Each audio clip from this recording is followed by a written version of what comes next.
Criminology is a true crime podcast that may contain discussion about violent or disturbing topics. Listener discretion is advised.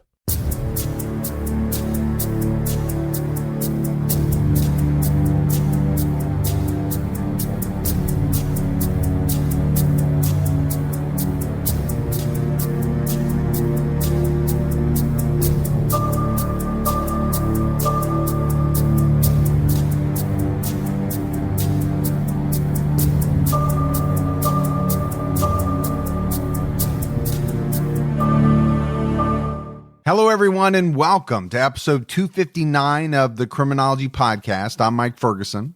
And this is Mike Morford. Mr. Morford, man, how you doing? I'm doing good. I'm excited. It's Memorial Day weekend. A lot of stuff planned, and I know everyone out there listening probably does too. And I'm also excited to jump into this case because this is one that happened essentially in my backyard. Yeah, so you'll be able to give us some insight into, at the very least, the geography and the locations maybe and some stuff like that. I am excited for Memorial Day weekend because my daughter's coming home from college. We're all going to get to hang out as a family, and we really just don't get to do that much anymore. And it'll be even less, later this year when my youngest daughter goes off to college. So I'm looking forward to it. Yeah, it's a time for everyone to get together and reflect too on, people that have given their lives to this country to help us be free. And big shout out to all of our current military. Thank you. Yeah, definitely. All right, let's go ahead and give our Patreon shout outs. We had Michelle Walden, John Hutt, Kelly Honer, and B. Gebhardt. So a lot of great new support. We really appreciate that. Yeah, as always, thank you so much for that support. It goes a long way to getting the show out. And anyone that would like to support Criminology, you can do so by going to patreon.com/criminology. All right, buddy, let's jump into this week's case. And as you mentioned, Morph, this case takes us to your old stomping grounds, Southern New Jersey. We're discussing a puzzling missing persons case, one that has stumped investigators for decades, despite having some good leads in the case and even a possible recording of the voice of the perpetrator. We're talking about the 1974 abduction of 14-year-old Margaret Ellen Fox, which happened in Mount Holly, New Jersey. Morph, since you're so familiar with Mount Holly, why don't you help give listeners an understanding of that area? Yeah, so as I mentioned, I grew up in that area. I had family in Mount Holly. I worked in Mount Holly. And some of the things that we're going to talk about happened a couple hundred yards from where I worked. And so it's really close to home for me. A little bit about Mount Holly. It's a township, not a town, located in South Jersey in Burlington County. It's located about the halfway point between Philadelphia and Atlantic City. It hasn't changed a lot, at least as far as appearance, in the last 4 decades. Overall, it's a middle-class neighborhood, but it also has a very well-to-do section with pricey 200-year-old historic homes. And just down the street, there are low-income residences. The citizens of Mount Holly come from every different background you can imagine. It's really a big melting pot.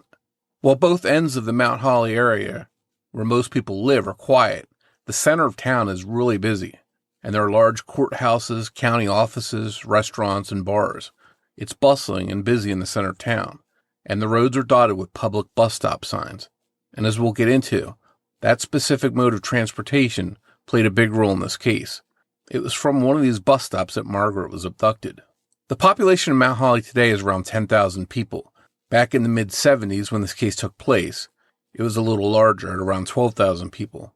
For anyone looking at a map or Google Earth, Mount Holly extends over busy Route 38, which officially is classified as Lumberton Township. But this area factors into the case too, because it was from a phone booth along Route 38 that a call was made in Margaret's case, quite possibly from her abductor. All right, Morph, thank you for, setting the scene for us. Now let's get into the details of the case. At around 8:40 a.m. on June 24th, 1974, 14-year-old Margaret Ellen Fox headed out to a babysitting job. She had graduated 8th grade at St. Paul's Grammar School in Burlington, New Jersey, 2 weeks earlier, and was ready to earn some money for herself, have a little bit of independence. Burlington is a city very similar to Mount Holly, about 7 miles northeast of Mount Holly. Margaret's younger brother, 11-year-old Joe, watched as she walked to the bus stop. She was going to catch a bus to the intersection of Mill Street and High Street in Mount Holly. Margaret expected to meet a man named John Marshall to come pick her up so she could interview for a job, babysitting his 5-year-old son. Margaret, along with her younger cousin Lynne Parks, had placed an ad in the paper announcing their services as babysitters, trying to earn some cash during the summer. The ad read, "Babysitters, experienced teen girls, love kids, work at your house. Call," and it included Lynne's phone number and also Margaret's. As far as what newspaper the girls ran that ad in, just about every report out there on this case simply lists it as their local newspaper. But Morf, I know as you and I talked about it, you said you believe it very possibly was placed in the Burlington County Times, which is the biggest paper, was the biggest paper in that area. Whatever the case, the ad ran in the Tuesday, June 18th edition of the paper. Margaret and Lynne lived on the same street, and they seemed to be very close. Babysitting together when possible would be a fun way to earn money and pass the time during the summer. They were excited about getting a response to the ad, and it didn't take long. They got their first call the next day on June 19th from a man identifying himself as John Marshall. The call came to Lynne as her number was listed first in the ad. This John Marshall asked Lynne if she could babysit in his home for his son, who was 5 years old. He told Lynne that she could use the pool and the swing set in his home to pass time. Lynne was excited, but her parents didn't want her to take on the job because she would need to take the bus to Mount Holly, and it was too far away for someone who was 11 years old. Disappointed, she instead gave the man Margaret's phone number so that she'd be able to get what sounded like a great job, one that Lynne was bummed to miss out on. In hindsight, it may have saved her life.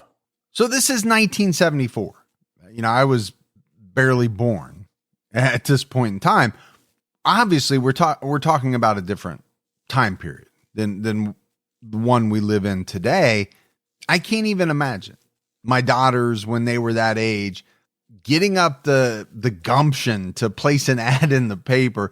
I mean, really, there's no need today, right? You can go online, you can find jobs or babysitter type gigs and neighborhood posts. I mean, there's just so much that exists today that didn't in 1974.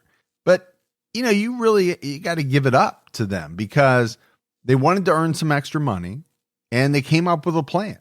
Now, obviously, we're going to find out it went horribly wrong for Margaret, but I just wanted to point out kind of the difference. A lot of people don't even read the paper today. Probably most people read it in 1974. Yeah, I think there's no doubt it was a common way to interact with people before social media. It was a way to advertise your services and what you were looking for, and for people that were looking for the same thing to respond. But I'm curious what the screening process was for something like that, because you're essentially two people with two different phone numbers just calling, and that's really all you have. So unless there was some way to meet them and suss them out to see if they were legit, you never really knew who you were interacting with. But I want to touch on Lynne for a minute. You mentioned it more. She was only 11 years old. And so, for her parents to say, no, we don't want you to get on a bus and go meet a stranger. You can't really argue with that. I don't think a lot of parents would want their 11-year-old daughter or son for that matter, just getting on a bus to go meet a stranger for any reason. Yeah, it's definitely something that I couldn't see one of my kids doing just randomly. Hey, we'll see you later. We're heading off to go meet so-and-so to do some babysitting. It's scary. Well, and Margaret was only 14, so we'll talk about that probably later. But, that's pretty young too, to be doing that type of thing on your own, meeting a stranger. A lot of parents would probably nix that as well. Later that day, Margaret received a call from John Marshall. He asked her to watch his son on Friday, June 21st. Margaret said she would need to ask her mom, but her mom told her to ask her dad. After getting permission, either Margaret called the man back or he called the Fox home again. There are some mixed reports as to who called who back. Once Margaret talked to John again, he changed his plans. He then asked Margaret to start on Monday, June 24th, and watch his son for 4 hours a day each weekday. She would earn $40 a week, almost $250 today, for about 20 hours of work. So when you kind of extrapolate the dollars, it's a good little chunk of change for, a 14-year-old. Obviously, you're not bussing tables or being a waitress or, able to take on some of those types of jobs, but babysitting was something that younger kids could do and did do a lot back in the day. I think back to when I was young and I knew so many people that were Margaret's age that would babysit and make extra money that way. So I think you're right. It was a very popular way to earn some extra cash. But from my recollection, most of the people that I remember babysat for, friends of the family or people they knew. I don't know or don't remember a lot of friends kind of, placing ads or going to meet strangers. I just don't remember that. Maybe it's because I lived in a pretty small town. Yeah, it was the same here. I don't know that anyone I knew did or would respond to an ad or place an ad to do babysitting. It was mostly referrals, friends, family, that kind of stuff. On June 24th, Margaret took the short bus trip from Burlington to Mount Holly. Margaret didn't have too many details about John Marshall. All she knew was that him or his wife would be picking her up at the intersection of Mill Street and High Street, and they would be driving a flashy red VW, a car that would be easy for Margaret to see. From there, they would take her to their home so she could babysit for 4 hours, and later on, John Marshall's wife would drive her home. Later on, police did find witnesses that saw Margaret waiting at the bus stop in Mount Holly, so we know that she made it there safely. But what happened to her next is unknown to this day. She never called home like her parents had instructed her to do as soon as she got to the Marshall's home, and she was never seen again. At around 2:30 p.m., Margaret was supposed to be home. At around 3:30 p.m., Mary Fox was worried. If plans had changed, Margaret should have called home and checked in by then. Mary thought at first maybe Margaret was overwhelmed and forgot to call home. And if she had just immediately started her babysitting job, walking through the door and receiving instructions and then just meeting the 5-year-old and taking care of him, she may have forgotten to call. She didn't want to pester her daughter on her first day babysitting, but she was getting nervous at this point. So she decided it was time to call the Marshall home. She grabbed the paper with the phone number that Margaret had written down and left for her, presumably the number that John Marshall had given Margaret. A woman answered and said that no one named Margaret was there. Confused, Mary called back, and someone else answered and informed her that she was calling a payphone outside of an A&P supermarket on Route 38 in Lumberton on the 1630 block. This phone booth was about a mile southeast of where Margaret was dropped off at the bus stop. It was at this moment that Mary Fox went into full-fledged panic mode.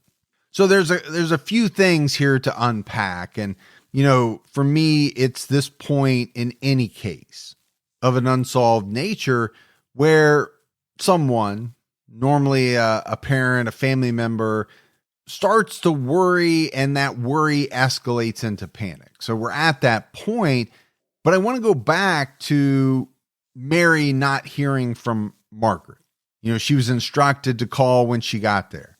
I can't tell you, Morf, how many times my kids have failed to do that when we instructed them to do that. And there was worry there. But we also had many more ways to get in touch with them. My kids have had cell phones for many, many years. No cell phones in 1974. No apps to help locate someone. You really were limited to phone calls, and it was just much tougher to try to track someone down. Yeah, and I can understand why Mary was so panicked, because she literally had a phone number and a man's name to go on and nothing else, no way to track her daughter's movements. So that had to be very, very frightening. And just a little side note too, this story, it really hits home for me because that A&P supermarket on Route 38, I went there in the 70s as a kid. My aunt would take me to that same store. Now, of course, as a kid, I didn't know anything about it. It was long before my true crime days. I didn't know that a phone call in this case came from that phone booth that was in front of that store. But it's weird when you talk about these cases and they're actually close to you. You've actually been to those spots. Yeah, you and I hear from listeners all the time when we cover a case in their area or where they grew up. And I hear that same thing. You know, I'm listening to the case and I'm driving by a location that you're talking about. And, you know, a case always hits a little different, a little harder when you know the area. Sometimes it, you know, sends chills down your spine just because you're there, you know it, you've seen it, you've interacted with different places. Mary opened up a phone book and started calling all the homes listed as Marshall in Mount Holly. As you can imagine, there were a lot of them. But Margaret wasn't at any of those homes, nor was there John Marshall. Margaret's dad, David Fox, drove to Mount Holly to search for Margaret. He looked around the bus stop, but there was no sign of her. So he headed over to the police station, which was nearby, and he reported her disappearance. Mount Holly Lieutenant Ben English heard the last name Marshall and the A&P supermarket, and he was intrigued. He knew that Jack Marshall, not John, was the assistant manager of the A&P where the payphone was located. Multiple people who knew this Jack Marshall, including police officers, vouched for him as a good man. He claimed to have no idea what was going on or why his last name had been used, and he took and passed a polygraph test. He also had an alibi. He was working on the day of Margaret's disappearance. If he wasn't the caller, it's unknown whether this was a coincidence, a cruel joke by the real caller, or even an attempt to frame Jack Marshall. Detective Leonard Burr was clear with the media from day one, telling them something bad has happened. A lot of 14-year-old girls run away from home, but that's not what happened here. All the Foxes could do was anxiously await news about their daughter. On June 28th, 4 days after Margaret was last seen by witnesses at the bus stop, the Foxes received a call from someone demanding $10,000 as a ransom for Margaret. The phone call was disturbing, and being prepared for a possible ransom call, police had recording equipment set up. We're going to play that actual phone call now. $10,000 might be a lot of bread, but your daughter's life is the butter topping. Who is it? So just to repeat what the caller said, in case the audio wasn't loud enough or clear enough, they said to Mary Fox that the amount of money, $10,000, might be a lot of bread, but your daughter's life is the buttered topping. Then Mary said, "Who is this?" An indication that she didn't recognize the caller. So there's a couple things to discuss here. Number one, your daughter's missing, and then you get a ransom demand. I mean, this is harrowing stuff. You can only imagine what the Foxes were going through. You know, I want to go back to this detective, Leonard Burr, telling the media right away, something bad has happened. You know, in a lot of cases that we've done from the 70s, especially 14-year-old girls who went missing were often thought to have been runaways. That clearly was not the case here in the thinking on law enforcement, or at least on the part of Leonard Burr. He said it. That's not what happened here. Yeah, I think it was pretty clear that this was some kind of plan hatched by someone under the pretense of needing a babysitter to abduct a girl. And unfortunately, Margaret just happened to be the girl that he was successful in doing that with. And then this statement that the caller made, $10,000 might be a lot of bread, but your daughter's life is the buttered topping. I found that so odd. I don't know if it means anything as far as the actual words that the caller used, but I found it very strange. The buttered topping. Yeah, and the word bread, I think, was probably used a lot more in the 70s. A lot Yeah. of people use that. I don't think a lot of people use it today, but yeah, the butter topping thing was definitely odd. Maybe it's just a phrase that he used, but then again, I remember the old aluminum popcorn poppers that you would put on the stove and cook your popcorn in them. They had some butter topping packet you would put on there. So who knows what this guy was thinking when he used that phrase. Authorities weren't sure whether the ransom demand was legitimate or not, because a story about Margaret's disappearance had already been published in the local paper. Margaret's parents also received 2 notes from whoever was demanding the ransom. The first note, which showed up on June 9th at the Fox home before the ransom call was made, demanded $10,000 to be put in a blue box, which the writer noted was the same color as Margaret's blouse. The writer claimed that Margaret was unharmed, saying Margaret was all right, and we only tore her blouse and broke her glasses. It also mentioned the SLA, or Symbionese Liberation Army, who were involved in the abduction of heiress Patty Hearst just 4 months before Margaret's disappearance. That case made a lot of headlines. This ransom note was dusted for fingerprints, but no match was found. At the time, the databases were only local as opposed to one central national database. A second note called off the ransom handoff because, according to whoever was demanding the ransom, Margaret's parents goofed the plan. Missions to Mars, driverless cars, AI chatbots. Feels like we're already living in the future. Well, Robinhood is built for the future of trading. Robinhood's intuitive design makes trading seamless. Spot opportunities and take control of your trades with tools like screeners, simulated returns, and Strategy Builder. On Robinhood, traders have access to hundreds of popular stocks and ETFs, 24 hours a day, 5 days a week, so you can keep up with today's fast-paced markets. You can now even trade stocks and crypto all in one place with the new desktop platform, Robinhood Legend. The future of trading is fast, powerful, and precise. Experience it now on Robinhood. Investing is risky. Robinhood Financial LLC, member SIPC, is a registered broker-dealer. Trading during extended hours involves additional risks. Cryptocurrency services are offered through an account with Robinhood Crypto LLC, NMLS ID 1702840. Robinhood Crypto is licensed to engage in virtual currency business activity by the New York State Department of Financial Services. Just 1 month after Margaret's disappearance, 14-year-old John Burns disappeared from Mount Laurel, New Jersey, a few miles up Route 38, not far from Burlington and Mount Holly. John, who worked 2 paper routes, disappeared after leaving his home around 2 p.m. He hopped on his 10-speed bike to pick up newspapers and didn't return.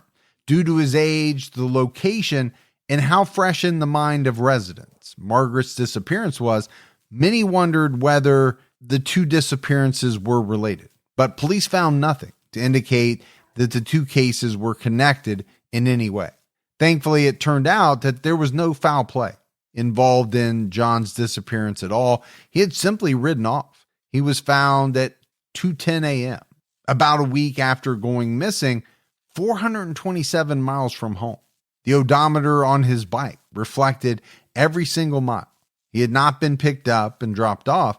After leaving Mount Laurel, he rode through New York, back into Phillipsburg, New Jersey, through Pennsylvania, back to Trenton, New Jersey, and then finally made his way to Clinton, New Jersey, where he was found.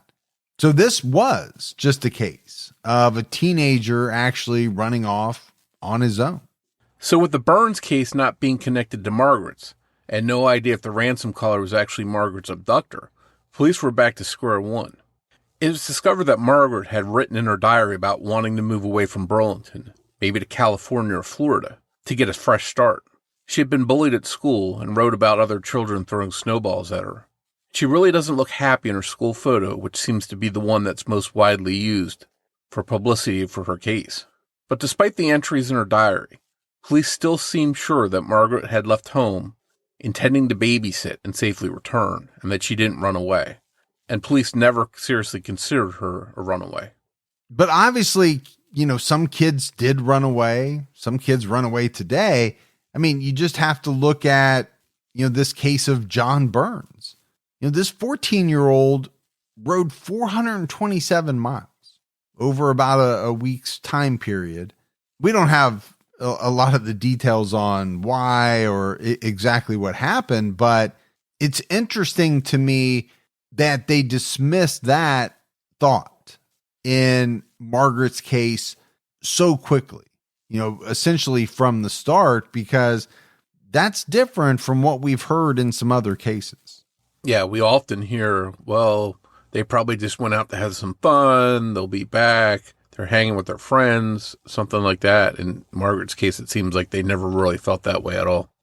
In August 1974, authorities released a sketch of a man that they wanted to talk to regarding Margaret's disappearance. He was white, about 5'10", between 200 and 230 pounds.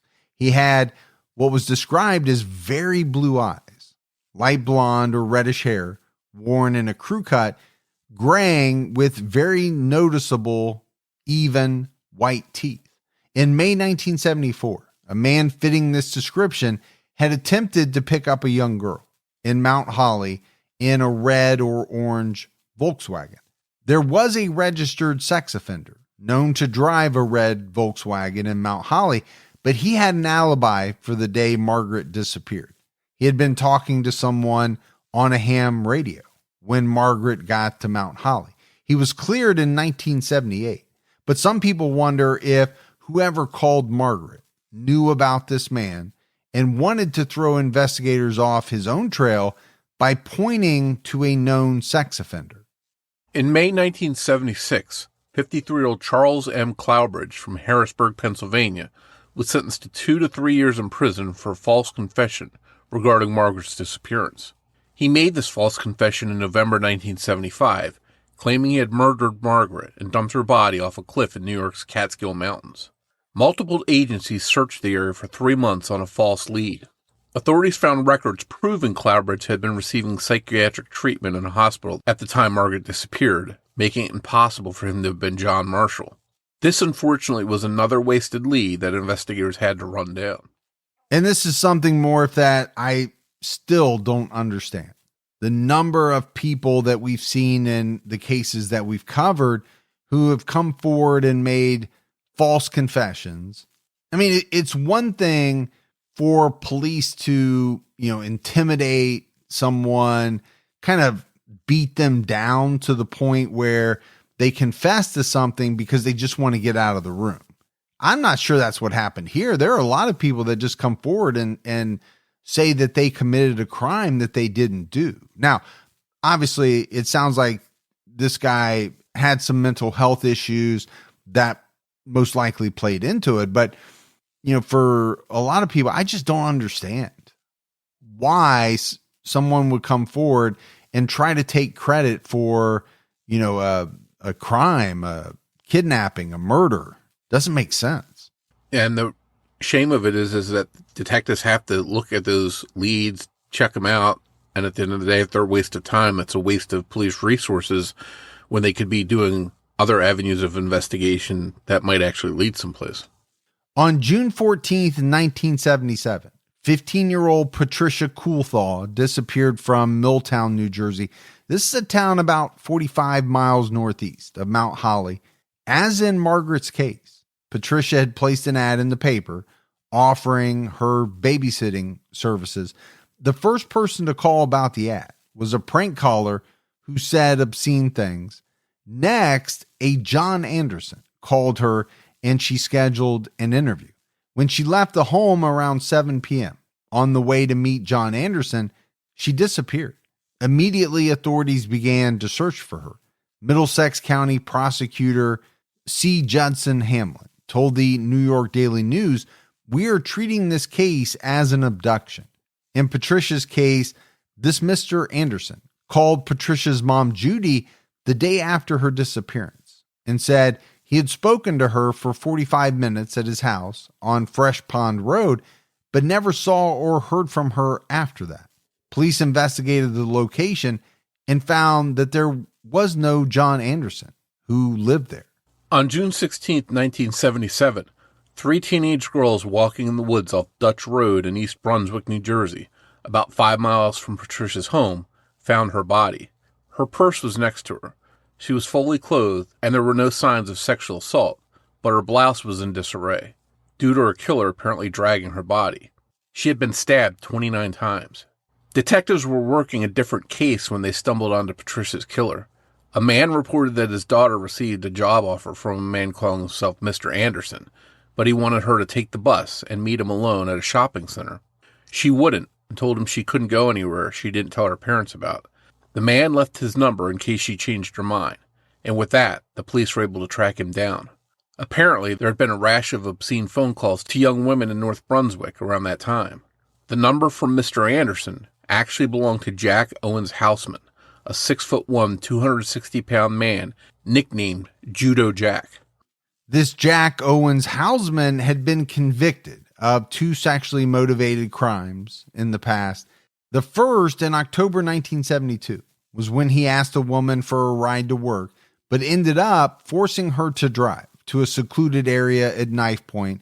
He tried to sexually assault her, but ran off when the woman fought back. Her young child was in the car at the time. The second offense was in March 1974, when he did pretty much the same thing to a different young woman, this time fleeing in her car. He received suspended sentences for both incidents, leaving him free to have been the one to abduct Margaret Fox. On November 21st, 1977, he was sentenced to life in prison, plus 11 to 13 years for using a knife and violation of probation. His girlfriend, Barbara Ryan, who lived with him at the time of Patricia Coulthaw's murder, was also sentenced to 2 to 3 years for concealing a crime. Houseman had informed her he was going to call a young woman who had placed an ad in the paper offering babysitting services, despite the fact that neither of them had kids. She was sitting across from him when he called Patricia and set up the meeting, and she knew he had left the home that night for about 45 minutes. And shockingly, he later returned to the scene of the murder with Barbara to make sure that Patricia was dead. By 1984, Barbara had been released from prison. So Houseman was sentenced to life in prison plus some for the murder of Patricia Coulthaw. But as we've seen time and time again, he had these incidents in his past, and he essentially got slaps on the wrist, suspended sentences, leaving him out on the street to commit more crimes. And I always think about, what else was there? What else did this guy do? Because, obviously we only know about the crimes he committed that came to light. How many were there that we don't know about? And what should have been done to this guy for the crimes he committed earlier that may have changed the course of the lives of many people? And while Houseman was on the streets during the time Margaret was abducted, he doesn't fit the description of the man seen with the red or orange Volkswagen that tried to pick up a teenage girl in Mount Holly just before Margaret's disappearance. But there is another murder that Houseman is a reasonable suspect in, a case from 1971, before his first arrest for attempted sexual assault. On October 3rd, 1971, 16-year-old Susan Sunday walked her dog through East Brunswick, and this is something she would often do, tying the dog's leash to a tree while she sat nearby reading. 3 hours after she set off for a walk, the dog showed back up at home without her. Its leash had been cut. At 7:15 p.m., Susan's parents reported her missing to the police after 2 days of searching. The rest of the dog's leash was found tied around a tree in the woods, but there was no sign of Susan. On December 15th, 1971, her body was found in an area that had been previously searched just half a mile from her home. She was visually identified because of the clothing she was wearing. Due to the state of her remains, a confirmation had to be made with dental records. Susan's murder is still unsolved, but Jack Houseman makes a compelling suspect. Patricia and Susan were around the same age. Both had dark hair and were both left in wooded areas. Houseman's mother lived in a trailer not far from either Susan's home or the woods where her body was found. Houseman stayed with his mother often, and Susan often walked her dog. So, there really are some possible connections here. Hey, Criminology listeners, have you ever wanted to be a fly on the wall during a murder trial? If so, we've got a podcast that should be your next binge. Murderish is a true crime podcast that gives listeners a 3D look at gripping murder cases from beginning to end. You'll get to know the victims and perpetrators, how their worlds collided, and what went down during trial. Host Jamie even shares her own personal experience being the jury foreman on a first-degree murder trial, as well as a terrifying personal story about the time a stranger followed her home and came into her bedroom at night. You may be familiar with some of the crimes covered on Murderish, but many will be cases you've probably never heard of. Follow Murderish in your favorite podcast app and start binging. There are over 100 episodes available. And remember, listening to Murderish doesn't make you a murderer. It just means you're murder-ish. There's one other high-profile case that is very similar to Margaret's, although it happened in Standard, Alberta, Canada. 15-year-old Kelly Jane Evelyn Cook received a call from a new babysitting client, a Bill Christensen, on April 22, 1981. Later that night, he picked her up at her house. She didn't call her parents to check in when she got to his home, like she always did whenever she babysat. On June 28th, her body was found in Chin Lake Reservoir, about 2.5 hours away from her home in Standard, Alberta. Patricia Coulthall's killer, Jack Houseman, was behind bars when Kelly Jane Cook was lured out of her home to a fake babysitting job and killed. So he's not the one who killed her. And to this day, it's unknown who did. The case is still unsolved. So we've talked about a number of cases here, and it may be a reach trying to link some of these cases we're talking about to Margaret's, but I do think they're worth mentioning because of the similarities. It's very possible that the kinds of perpetrators that committed these types of crimes against young babysitters, many of them probably used the same playbook, or did some of them learn from each other? And I think you can look at that a couple of different ways. You know, if your intention is to abduct a young girl in, let's say, the 1970s, are you driving around hoping to find that kind of window of opportunity? You know, I'm thinking as a perpetrator here, or would it be easier to find an ad in the newspaper where a young girl is advertising babysitting services and you can kind of set up a meeting that way?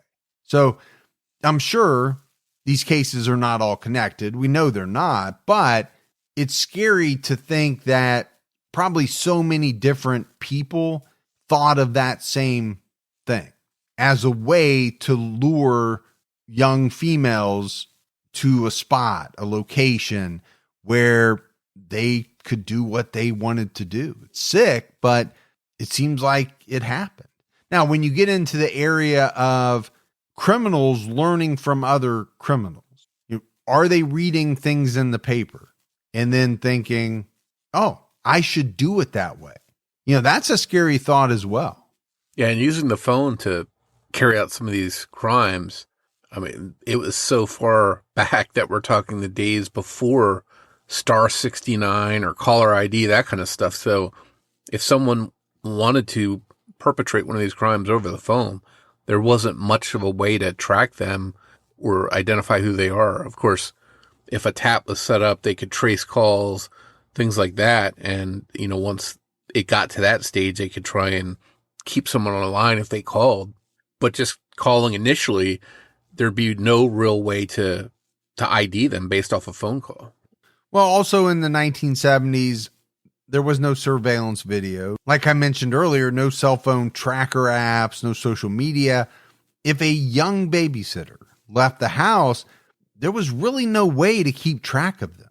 And before we move on, I wanted to mention, when doing some research on this case, we found several reports from 1971 to 1981 throughout New Jersey of suspects driving red Volkswagens in attempted child abduction cases.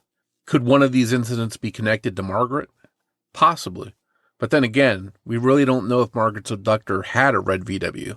Maybe he only told her that he did to throw police off or her parents.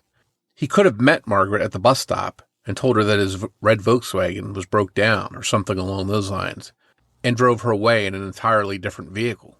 On December 10th, 1988, the skull of a young woman was found near Sandy Hook Bay in Atlantic Highlands, 70 miles from Mount Holly. In 1992, the Courier-Post ran a headline about Margaret's disappearance with the title 18-Year Mystery Near Solution.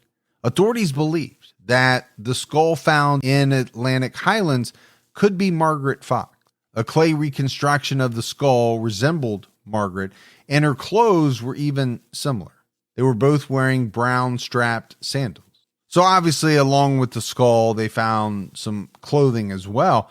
Highlands Police Chief Charles Mazzarella told the press, "If we found out it's Margaret Fox, we have a suspect we could bring in to talk to in a couple days."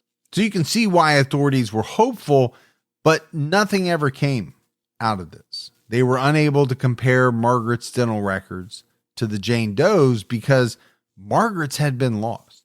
17 years later in 2005, DNA proved that this Jane Doe was not Margaret Fox.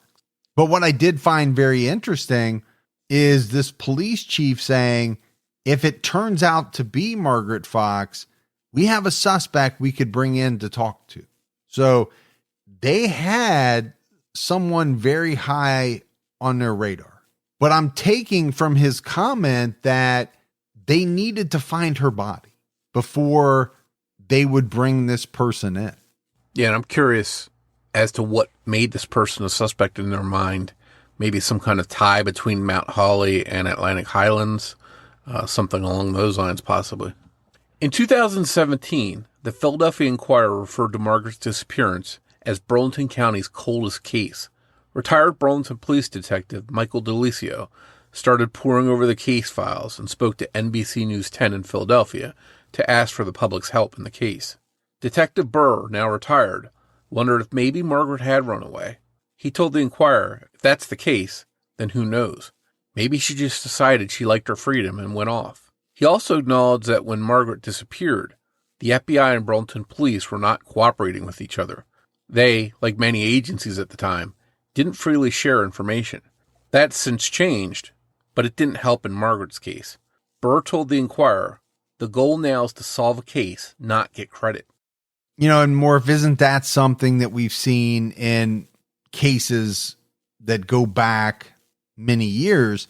That seemed to be, kind of a real thing with different law enforcement agencies, almost like competing against each other, not wanting to share information, wanting to solve the case themselves to get the credit.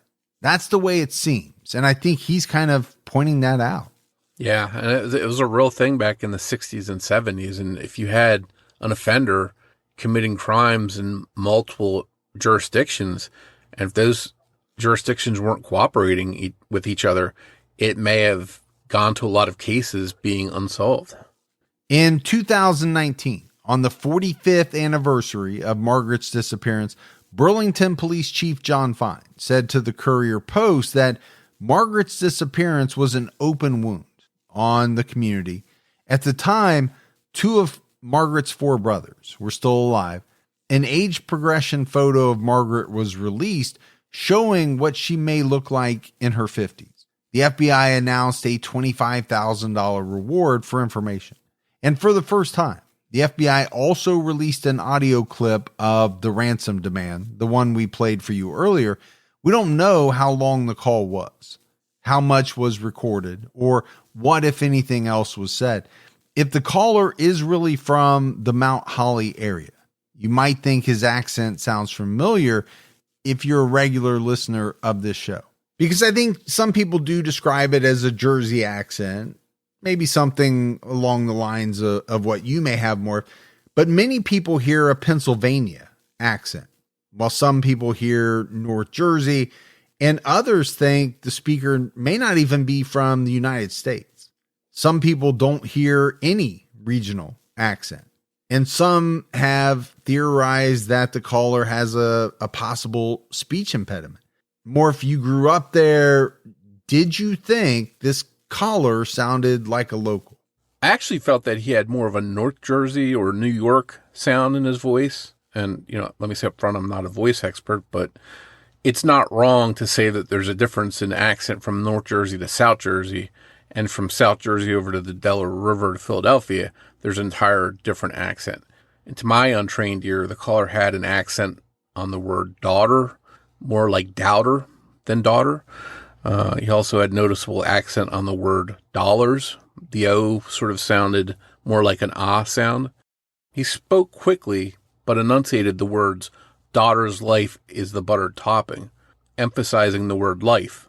It sounded sort of rehearsed, or maybe like he was reading something that was rehearsed a few times, but, you know, we talked a little bit about it earlier. This whole buttered topping thing is just a strange phrase.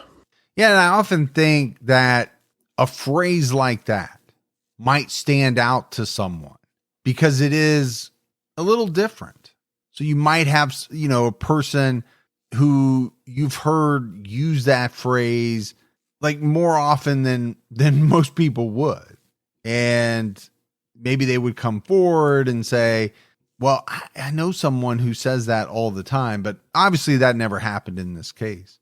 No matter where the caller was from, the call may be one of the biggest clues in this case. We mentioned that the audio of this ransom call wasn't released until 2019. So you have to think that there was a huge missed opportunity here. If people could have heard this audio sooner, by my way of thinking, there would have been a much greater chance that somebody may have recognized the voice, the accent, the emphasis on certain words. Apparently, according to the FBI, the audio was so bad before that it took them all this time to clean it up for release to the public, which I thought was a strange admission. I get it. Technology has come a long way, but 2019, they've had audio technology that was pretty good before that. But all those decades passing before the public was able to hear that voice seems like it may have aided in the caller, you know, going unidentified. If it was played earlier on, people may have recognized it, but playing that voice 45 years later, what are the odds someone would recognize it at that point? Probably slim. First of all, there could be a lot of people who might have recognized the voice who are no longer alive. Also, that many years passing, memories fade. You don't remember what people sound like. There's just a lot of different things that go into releasing something like that so many years later. We also don't know that the caller was actually involved in Margaret's disappearance. It could have been a hoax call, or maybe someone out to extort the family. But it still seems like one of the best things in Margaret's case to pursue. And sadly, we've seen that happen in so many cases where, you know, a person hears about a disappearance and they either try to cash in on it by extorting the family for money, or just by playing cruel jokes on the family, calling and saying things about their loved one. And ultimately, it's found out that they had nothing to do with the disappearance at all. Yeah, these kind of cases bring out the best and worst in people that want to help. They want to come search. They want to offer whatever service they can. On the other hand, you've got these grifters that come out trying to make money, or just mean-spirited people that want to poke the family when they're going through this terrible time. So you definitely see how it brings out different types of people. You know, and you could make a comparison to, you know, let's say a disaster, a big weather event. You know, let's talk about where you live down in Florida, right? You all have quite a number of weather events. You're going to have the same thing. It's going to bring out the best in some people, helping their neighbors and all that. But then you also have these people who swoop in trying to make money, trying to scam, grifters. In 2022, the Atlantic Highlands Jane Doe that was once suspected to be Margaret Fox was identified as Nancy Fitzgerald, a 16-year-old from Bloomfield, New Jersey. She disappeared on April 3rd, 1972, and called home 1 year later asking her mom for help because she had made a mistake. Before her disappearance, she had been running with a rough crowd, engaging in sex work and selling drugs. She had overdosed on barbiturates in 1971, but was taken to the hospital and recovered. It seems she was considered a runaway, and probably had chosen to leave home only to find herself in real trouble. Nancy's sister Kathleen went all over the United States looking for her sister because of that phone call from her asking for help, but never found her. Sadly, we don't know a lot about Margaret Fox. There just wasn't all that much out there about her. She was born on February 4th, 1960, to David and Mary Fox. She had 4 brothers. She loved horses, and she took piano lessons. She went to a Roman Catholic school and wore glasses. If she were alive today, she would be 63 years old. There have been a few tips throughout the years that she is alive, but investigators have been unable to verify these sightings. It seems as if Margaret's family has passed away without ever finding out what happened to her. But Margaret does have one surviving brother, and I'm sure Morf, he would love nothing more than to find out what happened to Margaret, to get justice for Margaret. You know, that's something in these cases that I find incredibly sad. You have the person that goes missing, and that's horrible. We don't know what happened to them. You have to assume that it wasn't good. I just can't imagine that Margaret Fox at 63 years old over all these years wouldn't have reached out to her family, the ones that were still alive. I'm not saying it's not possible, because people do leave voluntarily and just never call. I just don't think that's the greatest probability, though, in this case. I hate to say it, but I lean towards foul play, because I just can't imagine that they wouldn't at some point down the road let somebody know that they're okay. Yeah, I get if you want to leave and you want your freedom, you want to be on your own, but to allow your family to suffer all those years when you could just pick up the phone, you don't even have to tell them where they are, but just say, hey, I'm okay. I don't know. What are your thoughts on that? Well, I think all that's accurate, and especially after this big push in recent years to get attention for her case, you think if she was out there someplace, she would have heard that and said, okay, I'm here, I'm fine. You don't have to keep looking for me. You know, maybe you could make the argument that if she was out there, she wouldn't want to come forward and hurt her family. But we just mentioned just about all of her family's gone now. So, you know, she could at this point come out, not really hurt her family, and just let the authorities know that they can stop looking for her. She's okay. But I'm with you. I don't think that's the case. I think something happened to her back then and she didn't survive.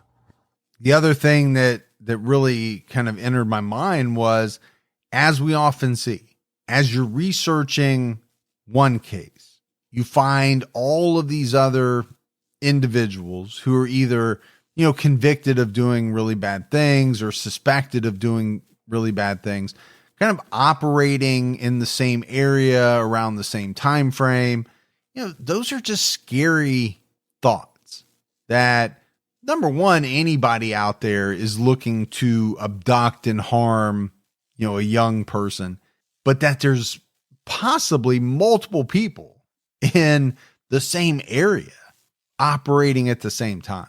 Yeah, it goes back to that question. Is it more frightening that one person could do all of those things, or is it more frightening that there's a lot of people out there doing those things? So it's really eye-opening, especially we're talking about South Jersey where I lived, to know that there was this much stuff going on. And I, as a kid, I wasn't really aware of it, but definitely frightening. The FBI is still offering a $25,000 reward for information that leads to an arrest or conviction in this case. If you have information about the disappearance of Margaret Fox or the identity of John Marshall, please call the Burlington City Police Department at 609-386-3300. You can also call the FBI's Newark office at 973-737-3700. 792-3000. So as we wrap up this case, I think we have to talk about the few clues that there are to work with. I mean, in my mind, and maybe you spotted something else, but it seems like we have the possibility that the perp had a red Volkswagen. We know that he possibly sent ransom letters. So to me, they're the only clues that police can work with, maybe to solve this case one day. But then again, at the same time, we don't know that the perp in this case really had a red Volkswagen. We don't know that the letters that were sent in the case were actually from him. But if you're the FBI, if you're the police, I think you have to run those leads down and see where they go.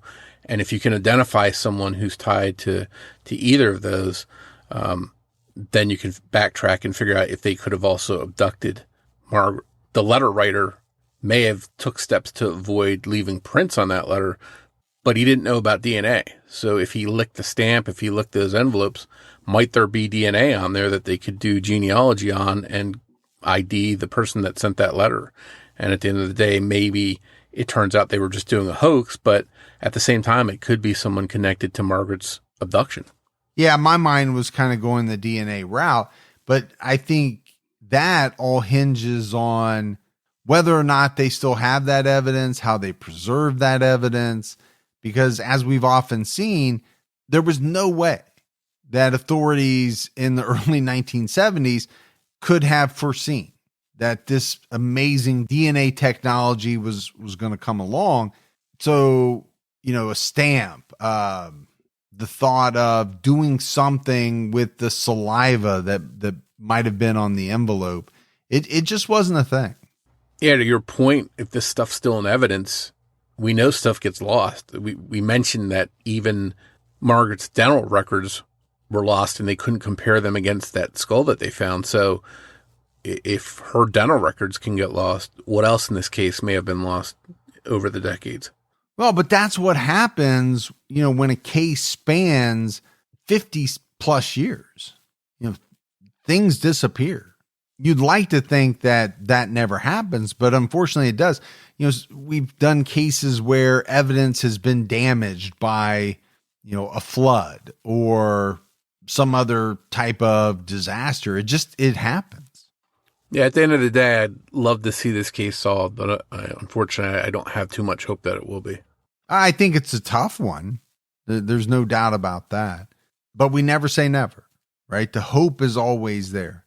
But that's it for our episode on Margaret Ellen Fox and another episode of Criminology. But Morf and I will be back with all of you next Saturday night with a brand new episode. So for Mike and Morf, we'll talk to you next week. Take care, everyone.